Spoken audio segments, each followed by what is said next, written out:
Trump boasts Xi won't invade Taiwan under his watch, yet the promise comes laced with menace. Beijing bides its time, Moscow still fuels war, and Trump dangles sanctions as leverage. In Taipei, missiles and tanks roll in, soldiers brace for the inevitable. Peace is postponed, not guaranteed.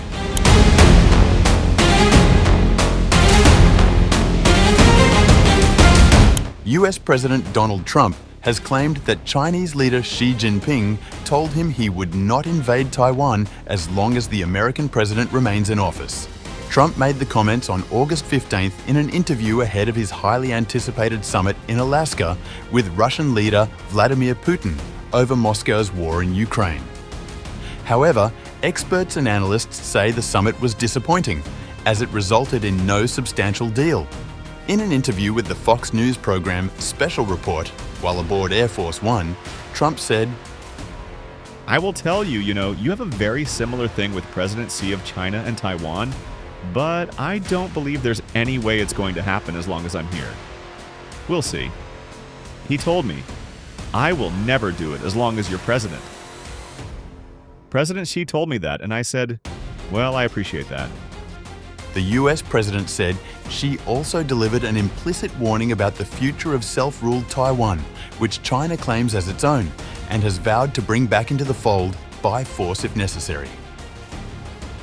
But he also said, "But I am very patient, and China is very patient." I told Xi, "Well, that's up to you, but it better not happen now." Earlier, when asked in February this year whether it was his administration's policy to prevent China from using force to take control of Taiwan, Trump said he never comments on the issue. Still, the Trump administration is believed to be urging partners and allies, including Japan, to make clear the role they would play in the event of a US-China conflict over Taiwan. Taiwan enjoys de facto independence, with democratic elections, a government that controls a defined territory and its own military, passport and currency, even if it is not formally recognized as a state by most countries. The United States switched diplomatic recognition from Taipei to Beijing in 1979, but has maintained unofficial relations with Taiwan and is bound by law to supply the island with weapons to help it defend itself.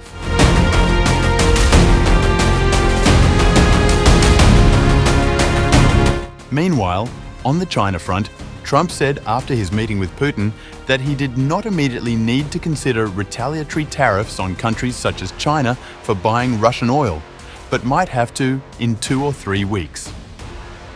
Trump has threatened sanctions on Moscow and secondary sanctions on countries that buy its oil if no moves are made to end the war in Ukraine.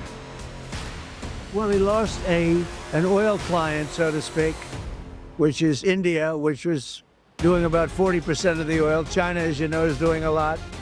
And others have another few countries. And if I did what's called a secondary sanction or a secondary tariff, it would be, very devastating from their standpoint. If I have to do it, I'll do it. Maybe I won't have to do it.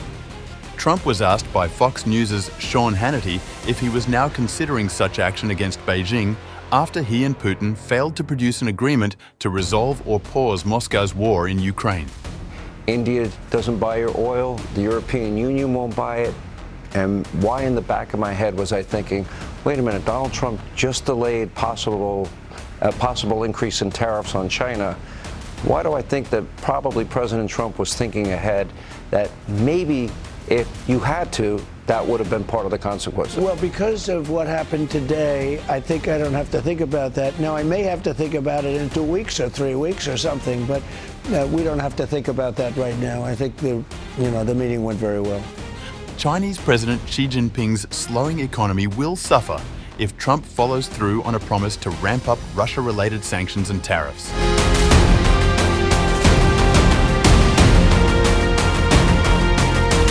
In Taiwan, a defense official told Taipei Times on August 15th that the Taiwan armed forces are mulling, placing additional orders for indigenously developed missiles in response to the growing threat from China.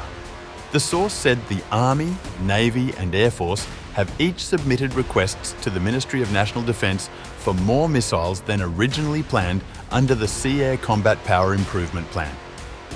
Although the plan is scheduled to wind down next year, the military believes Taiwan must acquire more indigenous and foreign-made missile systems to meet its defensive operational needs, the official said. The source said that the requests include orders for 231 Tiancong-3 surface-to-air missiles, 108 ground-launched variants of the Luqian-2 missile, 232 Xiongfeng-2 and 3 anti-ship missiles, and 107 extended-range Tianqian-2 air-to-air missiles. The military is also seeking to procure 2 Tiancong-4 air defense systems for the Air Force, along with 128 associated missiles. The military's internal assessments align with US recommendations for Taiwan to acquire additional Patriot Advanced Capability 3 systems and National Advanced Surface-to-Air Missile systems. Separately, a source familiar with the matter told Taipei Times that the Army's 584 Armour Brigade, Taiwan's primary operator of US-supplied M102T Abrams tanks, has met all performance benchmarks ahead of its scheduled reactivation in October. The brigade's transformation into a fully equipped M1A2T unit is a milestone in the Army's efforts to modernise its armoured capabilities. On August 15th, General Lu Kun-siu, commander of the Army headquarters, inspected the 584 Armour Brigade's maintenance teams and reviewed progress on constructing prepared fighting positions.